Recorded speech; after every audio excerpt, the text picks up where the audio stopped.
Shalom, shalom, shalom. Selamat tahun baru bagi keluarga besar Cita Hati West yang memberi kesempatan hari ini bagi saya untuk menyampaikan firman Tuhan dalam ibadah kita hari ini. Saya bersyukur buat kesempatan ini. Saya berdoa biar tahun 2021 menjadi tahun berkat, tahun rahmat, tahun promosi, tahun terobosan dan progres-progres yang baik terjadi atas setiap kita, keluarga besar Cita Hati West, dan secara khusus untuk siswa-siswi yang ada semakin berprestasi. Baik, saya ingin kita mengawalinya dengan doa. Kita berdoa. Kami bersyukur Tuhan hari ini diberi kesempatan untuk beribadah mengawali tahun 2021. Tolong kami supaya kami boleh menjadikan kebenaran-Mu landasan pondasi hidup kami untuk melangkah dan membuat keputusan yang benar di tahun 2021. Berkati, urapi hamba-Mu, pakai jadi berkat bagi kami, dan berkati setiap kami yang mendengar dalam nama Yesus. Haleluya, haleluya, amin, amin, amin. Teman-teman, saya diberi topik tentang waktu. Begitu saya menerima topik ini, saya sangat semangat, excited. Kenapa? Karena bicara waktu pasti menjadi sesuatu yang sangat fundamental dalam menjalani hidup kita untuk meraih sukses dan masa depan. Tapi waktu saya berpikir apa ya judul yang tepat untuk kita jadikan jadi judul untuk pemberitaan firman Tuhan hari ini, yang terlintas di pikiran saya mendapat pencerahan adalah dengan judul Time is Waktu. Sekali lagi, judul khotbah saya adalah Time is Waktu. Mungkin teman-teman berkata, waduh, time kan artinya waktu. Mengapa menggunakan judul itu? Oke, apa pemikiran saya menjadikan judul ini Time is Waktu? Karena ternyata teman-teman, banyak orang tahu waktu. Banyak orang tahu bahwa waktu singkat, bahwa waktu kita sangat terbatas, bahwa waktu hidup kita ini di dunia ini tidak selama-lamanya. Tapi pada kenyataannya banyak orang menyalahgunakan waktu yang ada, menyia-nyiakan waktu untuk hal-hal yang sia-sia, membuang waktu untuk hal-hal yang tidak bermanfaat. Ada banyak orang itu sampai tengah malam keluyuran. Bahkan ada banyak orang main game online itu sampai lupa tidur, sampai akhirnya telat bangun dan melakukan aktivitas. Ada banyak orang menggunakan waktu yang sia-sia sehingga mengabaikan hubungan, mengabaikan keluarga, dan akhirnya mengakibatkan hal yang menyedihkan dalam hidup. Padahal tahu waktu. Itu sebabnya mengapa saya beri judul ini adalah Time is Waktu. Setidaknya ada alarm yang bunyi di kepala kita, di pikiran kita berkata, iya ya, saya ngerti waktu. Atau saya hanya tahu waktu tapi tidak menggunakan waktu. Nah, ini yang penting. Mari untuk lebih dalam mengerti kebenaran firman Tuhan, mari kita baca terlebih dahulu Efesus pasal yang kelima ayat yang ke-15 dan yang ke-16. Karena itu perhatikanlah dengan saksama. Garis bawahi kata perhatikan dengan saksama bagaimana kamu hidup. Janganlah seperti orang bebal, tetapi seperti orang arif. Dan pergunakanlah waktu yang ada. Garis bawahi pergunakan waktu. Karena hari-hari ini adalah jahat. Wow, luar biasa teman-teman. Ternyata cara kita memperhatikan waktu, cara kita menggunakan waktu akan menentukan kita ini orang bebal atau orang arif, orang yang bodoh atau orang bijaksana. Jadi kalau ada dunia atau orang-orang memberi kualifikasi ini orang pinter karena dia intelektualnya, karena dia jenius, IQ-nya bagus, karena dia juara, karena dia menguasai bidang-bidang tertentu, nilai akademik bagus, oh dia pintar, dia orang hebat, oh ini bodoh nih, tidak bisa diajari, nilai akademiknya jelek, dan susah mendapat prestasi, dan dia banyak tidak tahu dalam banyak hal. Teman-teman, bagi Tuhan, nilai yang dibangun tentang orang bebal, orang bijak, ternyata diukur bukan dari akademik, bukan dari IQ, bukan dari prestasi, bukan dari pencapaian secara dunia ini. Tetapi Alkitab berkata, kalau kita salah menggunakan waktu, kalau kita menyia-nyiakan waktu, kalau kita nggak bisa mengelola waktu-waktu yang ada, ternyata itu akan membedakan Anda dan saya ini bebal atau tidak, kita ini bijak atau tidak, ternyata dilihat dari waktu. Jadi hari ini keputusan kita ingin menggunakan waktu ini sangat menentukan di mata Tuhan dan bahkan juga di hadapan orang. Kita ini bijak, dewasa, bahkan menjadi orang yang hebat secara kebenaran. Karena teman-teman, dalam bahasa asli Alkitab tentang saksama, perhatikan dengan saksama, bahasa Gerikanya dipakai kata akribos. Akribos itu bicara tentang careful, hati-hati, diligent dengan rajin, perfect dengan sempurna. Bahkan muncul kata accurate, gunakan waktu ini dengan akurasi yang tinggi, tidak meleset. Bahkan kata akribos itu berbicara tentang bagaimana kita menggunakan segala sesuatu dalam hidup ini dengan benar, dengan teliti.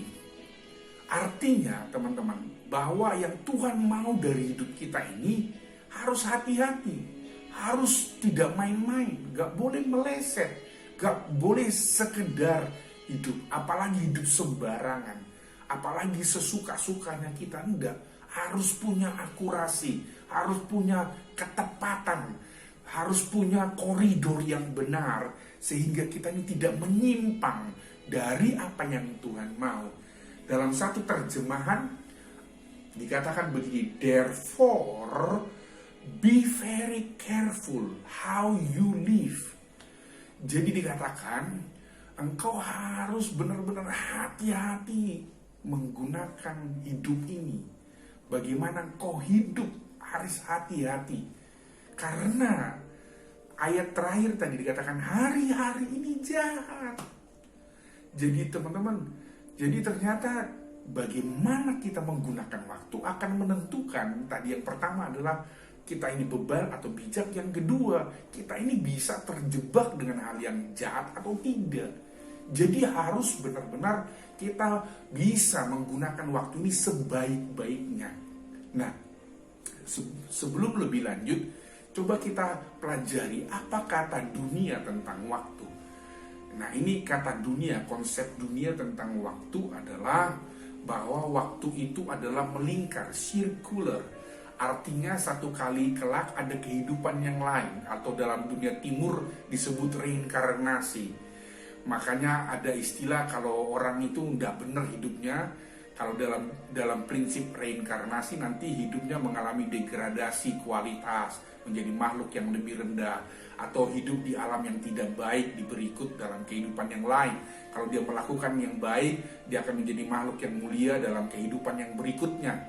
Nah, itu menurut reinkarnasi. Yang kedua, konsep dunia berbicara tentang waktu adalah uang. Time is money, time is gold. Waktu itu uang, sehingga orang-orang berlomba-lomba untuk berjerih lelah, bekerja, bahkan sedemikian rupa untuk bisa mendapatkan uang. Bahkan lupa waktu untuk istirahat, bahkan bisa mengabaikan keluarga, sehingga banyak rumah tangga yang hancur, banyak anak-anak kehilangan waktu untuk orang tuanya, kehilangan kasih sayang, bahkan ada banyak orang memanipulasi keadaan untuk mendapatkan uang. Sehingga kita bisa melihat dengan prinsip ini, tidak heran spirit materialisme masuk, sehingga orang-orang berorientasi kepada sukses dan harta itu menjadi segala-galanya. Yang ketiga, konsep dunia tentang waktu adalah kesempatan. Di kelas-kelas motivasi kita juga disampaikan kata-kata yang sama, waktu ini adalah kesempatan, kamu harus gunakan dengan baik. Itu dalam koridor yang benar, saya setuju dan saya juga menguatkan dan menyampaikannya juga. Tetapi teman-teman, banyak orang kalau memiliki konsep dunia secara kesempatan ini adalah mereka menggunakan segala cara, menghalalkan segala cara. Yang penting berhasil, tidak perlu tahu, tidak perlu peduli apa kiri kanan, mau sikut kiri, sikut kanan, menyakiti orang lain, atau bahkan merugikan orang lain, tidak apa-apa. Yang penting saya suka, senang, saya berhasil, saya sukses, saya capai jenjang karir yang lebih baik. Kenapa? Kesempatan.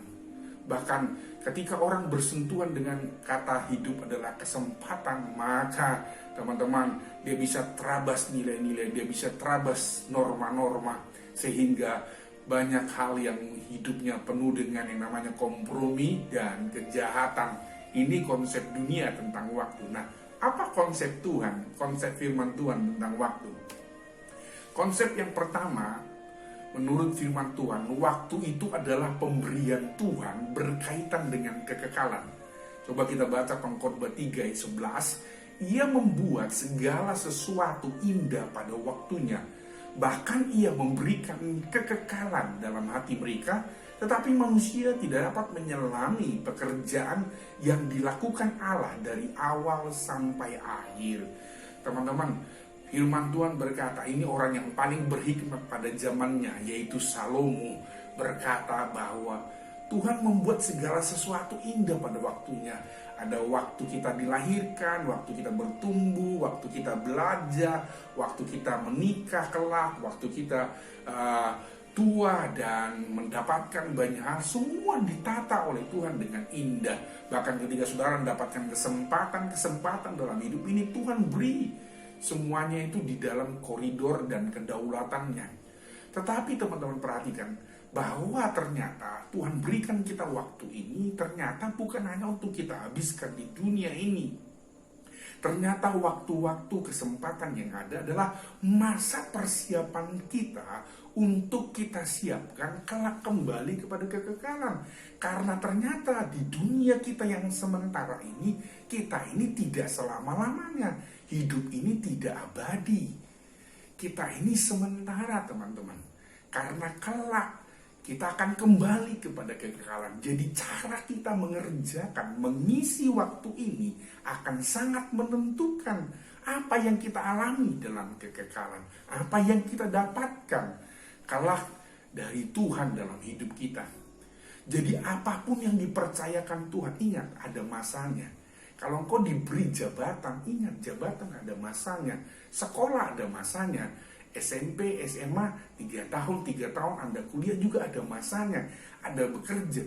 Waktu kita hidup ini ada masanya.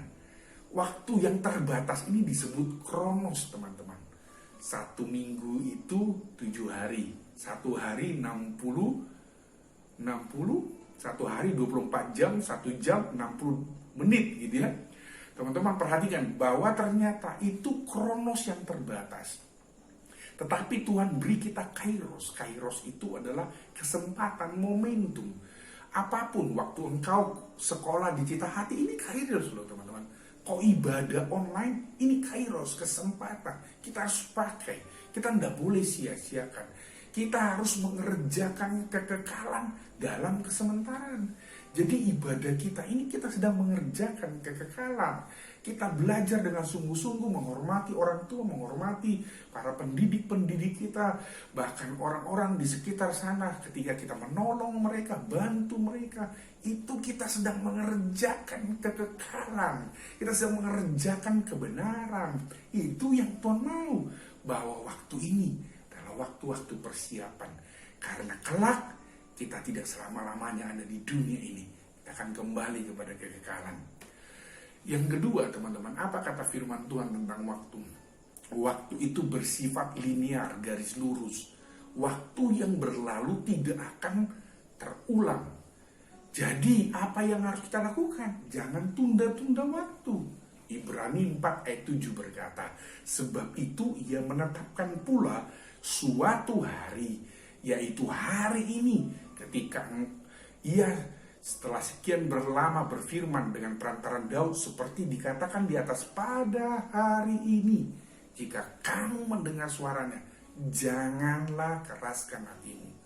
Jadi kalau Tuhan bicara di hati Anda, jangan keraskan. Kalau Tuhan bilang bertobat kamu gak bisa lagi hidup dalam kedegilan, kekerasan, hidup di dalam segala hawa nafsu, kecemaran.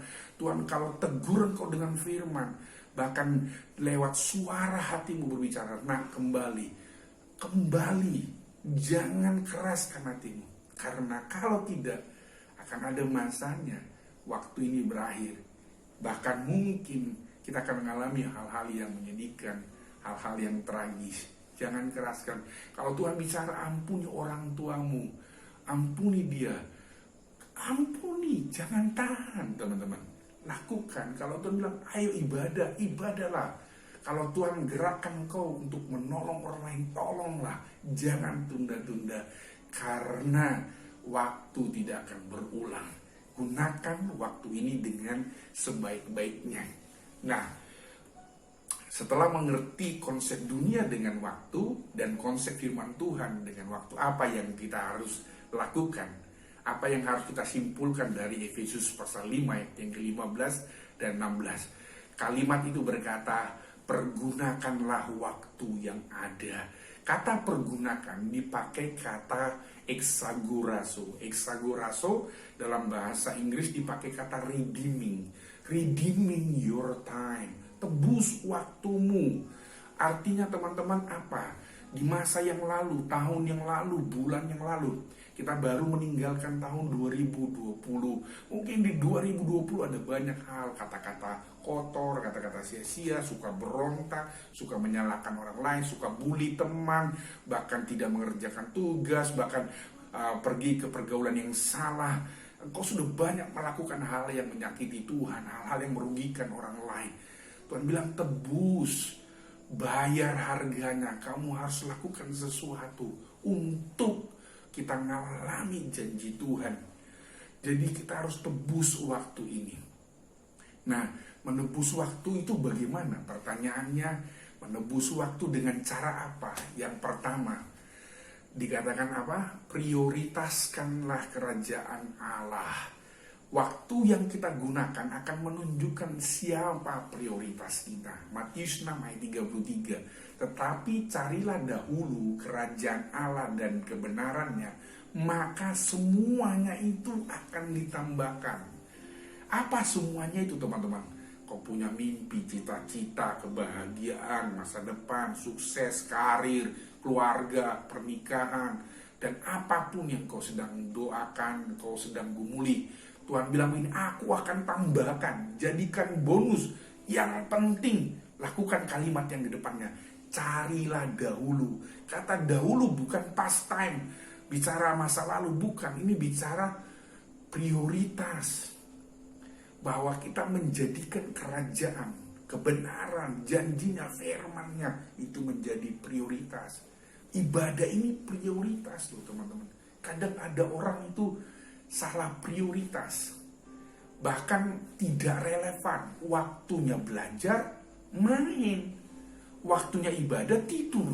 Kita nggak relevan. Kita ini tidak tahu tempat, kita tidak tahu diri, kita bahkan kita tidak tahu waktu, kita masa bodoh, kita apatis. Teman-teman, bahaya. Firman Tuhan berkata, hari ini jahat, kok bisa terjerumus, kok bisa hancur. Hidupmu akan bisa menjadi hidup yang sangat menyedihkan. Teman-teman, mari tebus waktu ini. Prioritaslah, beribadahlah, cari Tuhan sungguh-sungguh, belajar sungguh-sungguh, hormati orang-orang yang lebih tua dari kita. Karena itu adalah kebenaran Tuhan. Karena itu adalah perintah Tuhan. Ketika kita mengutamakan perintah dan kebenarannya, kita lakukan, kita sedang menebus waktu ini. Haleluya, haleluya. Yang kedua teman-teman, bagaimana kita menebus waktu? Redeeming your time. Yang kedua adalah belajar tidak terlambat. Orang-orang yang suka terlambat adalah orang-orang yang tidak menghargai waktu. Coba refleksi hidup kita. Di tahun 2020 ada banyak kali kita mungkin terlambat bangun, terlambat sekolah, dan juga terlambat melakukan hal-hal yang baik, terlambat untuk minta maaf dan lain sebagainya. Bisakah Anda bayangkan kalau Tuhan terlambat menolong Anda pada waktu Anda sakit atau ada dalam bahaya? Bisakah kita bayangkan Tuhan terlambat untuk menyembuhkan atau memulihkan keluarga kita? Di tengah pandemi yang merebak sekian bulan ini, teman-teman, ada begitu banyak orang itu berjuang dengan waktu. Dan banyak mereka juga akhirnya dipanggil Tuhan dengan kondisi yang ada. Kenapa? Karena hidup ini sangat terbatas, sangat fana sekali. Itu sebabnya jangan sampai menyesal. Lukas 16 ayat 23-25, sebuah ayat yang berkata begini, orang kaya itu terlambat untuk bertobat, mengenal Tuhan dan berbuat. Dan ada juga Matius 25 ayat 1-13, gadis-gadis yang bodoh terlambat untuk masuk ke dalam pesta. Ada dua peristiwa yang bisa teman-teman pelajari dalam Alkitab, bahwa orang kaya terlambat bertobat masuk neraka. Dan yang kedua, gadis-gadis bodoh terlambat masuk ke dalam pesta. Jadi kata terlambat mengakibatkan peristiwa yang sangat menyedihkan, sangat disesali. Orang kaya itu dia bisa berkata, Tuhan, tolonglah supaya ada 5 saudaraku lagi yang masih hidup, supaya mereka nggak masuk ke neraka ini. Dan Tuhan bilang terlambat saudaraku. Itu kata-kata yang sangat menyedihkan. Jangan sampai terlambat. Satu kali saya mengikuti sebuah kisah dari seorang artis, penyanyi R&B, penulis lagu, koreografer, dan juga pernah menjadi juri The Voice Amerika, bernama Asher. Nah, apa yang terjadi dalam hidupnya Asher, saudara? Ternyata dia itu pernah satu kali waktu papanya sakit dan sampai kritis, sudah di teks, sudah di message, sudah di telepon, tolong balik, papa sakit. Gak datang, sibuk tour, sibuk konser dan lain sebagainya. Bahkan sampai kritis di telepon, tolong datang, papa sudah kritis, gak datang. Ternyata teman-teman, dia sedih karena waktu dia kecil pengen main sama papanya sibuk kerja. Jadi dia kepahitan, dia gak bisa ngampuni, sehingga dia juga berkata, aku sibuk. Dan dia akhirnya mendengar papanya dipanggil Tuhan. Dia sangat sedih sekali. Tiba-tiba dia merasa kekosongan di tengah semua dia punya karir, di tengah semua keberhasilan. Tiba-tiba dia merasa ada penyesalan, terbersit rasa sedih yang luar biasa. Tiba-tiba dia menyadari, iya kenapa saya nggak ada di sana pada waktu papa saya sedang sakit, bahkan sampai kritis. Akhirnya dia mau menulis sebuah lagu tentang penyesalannya. Teman-teman, tahukah kita kalimat yang seringkali dipakai oleh banyak orang, yaitu apa? Seandainya waktu bisa diputar kembali. Saya percaya kalau waktu bisa diputar kembali, maka orang-orang pengen mengubah, pengen menebus waktu-waktu yang pernah keliru, salah dan jahat.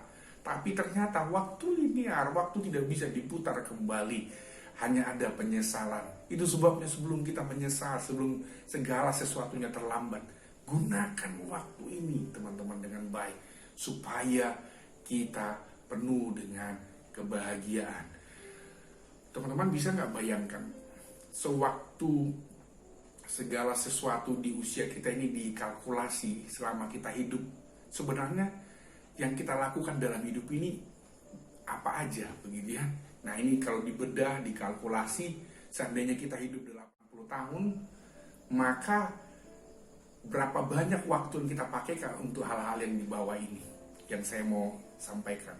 Ternyata kalau dikalkulasi, kalau tidur kita itu 6 jam, 7 jam, atau berapa jam begitu ya, maka ternyata porsi terbesar bila usia kita ini hidup sampai 80 tahun, ternyata kita gunakan untuk tidur 26,5 tahun, untuk makan 6,5 tahun, untuk bekerja sekolah 18,5 tahun, nonton, main, itu kita habiskan 10 tahun, jalan-jalan, rekreasi, santai, fun, ternyata kita habiskan 4,5 tahun hanya untuk melakukan hal tersebut. Bahkan bagi wanita yang mungkin dandan dan mandinya lama gitu ya, dandan gitu ya, makeover dan lain sebagainya, wah ternyata kita habiskan 3,5 tahun. Dan yang lebih cilaka teman-teman, ternyata kalau ada orang ini kalkulasi saja, estimasi, mungkin teman-teman punya kalkulasi sendiri, tapi dengar, kalau ada orang hanya 1 kali seminggu beribadah, dia pakai waktunya untuk Tuhan, ternyata selama 80 tahun dia hidup, dia hanya menghabiskan 1 tahun untuk namanya ibadah. 1 tahun waktu dipersembahkan untuk Tuhan. Wow, menyedihkan. Banyak orang kalau ditanya begini, siapa yang mau diberkati, angkat tangan. Angkat tangan. Siapa yang mau sukses, siapa yang mau berhasil, siapa yang mau bahagia, siapa yang mau panjang umur dan lain sebagainya. Semua orang angkat tangan. Tapi kalau ditanya, siapa yang mau memberi waktunya berkualitas bagi Tuhan, maka angkat tangan kita menjadi angkat tangan yang setengah tiang mungkin, atau mungkin tidak terangkat. Kenapa? Waktunya hanya 1 tahun. Dan kalau dibedah lagi, yang 1 tahun itu lebih banyak waktu ibadahnya tidak berkualitas. Kenapa? Karena waktu ibadah saja kita ini ngobrol, ribut, baca, main handphone, main game. Malah bahkan waktu-waktu kita untuk Tuhan itu menjadi waktu-waktu yang terbuang sia-sia. Kenapa? Karena kita tidak menikmati dan melakukannya dengan sungguh-sungguh. Betapa naifnya kita, hidup ingin sukses, bahagia, diberkati. Tapi untuk Tuhan, kita nggak gunakan waktunya berkualitas. Sungguh-sungguh bertobat. Ini waktunya buat untuk Tuhan berkualitas, beribadah. Serius dong. Waktu untuk Tuhan harusnya yang terbaik. Karena Tuhan sudah memberikan yang terbaik. Kita baru merayakan Natal beberapa waktu yang lalu. Natal itu adalah Tuhan beri anaknya satu-satunya yang terbaik untuk menyelamatkan kita. Masakan kita tidak memberi waktu yang terbaik untuk Tuhan? Haleluya. Seandainya teman-teman, kalau hidup kita tinggal 1 tahun, apa yang akan Anda lakukan?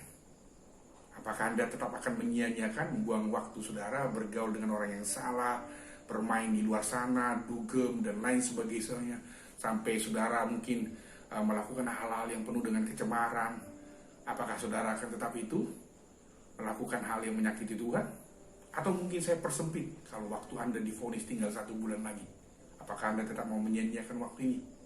Atau saudara mau mengadakan waktu khusus, pemberesan dengan keluarga, dengan teman, dan membereskan hidup saudara dengan Tuhan, supaya kita siap kembali dengan Tuhan dan peroleh bagian dalam kekekalan?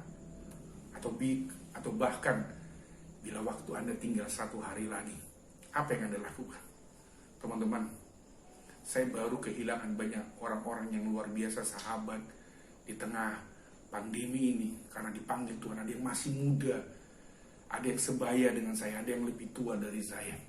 Mereka dipanggil Tuhan. Saya sedih sekali, karena ternyata pandemi ini mengakibatkan orang bisa kehilangan kesehatan, kehilangan pekerjaan, bahkan kehilangan nyawa. Betapa terbatasnya waktu. Apa yang harus kita lakukan kalau waktu ini sangat fana dan sementara?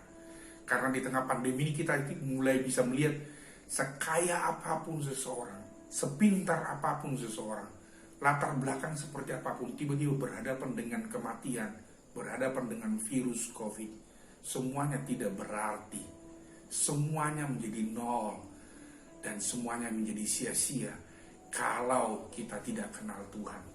Itu sebabnya teman-teman, ada quotes bagus berkata demikian: kekayaan yang disia-siakan kadang-kadang bisa diperoleh kembali. Kenapa? Karena kalau saudara dengar banyak kesaksian orang, mungkin kesaksian teman-teman dari orang tua kita, dulu pernah berjaya, tiba-tiba terpuruk, dan waktu dia bangkit kembali bekerja lagi sungguh-sungguh, bisa lagi kembali berjaya, sukses, jadi kaya lagi. Yang kedua, kesehatan yang disia-siakan jarang diperoleh kembali.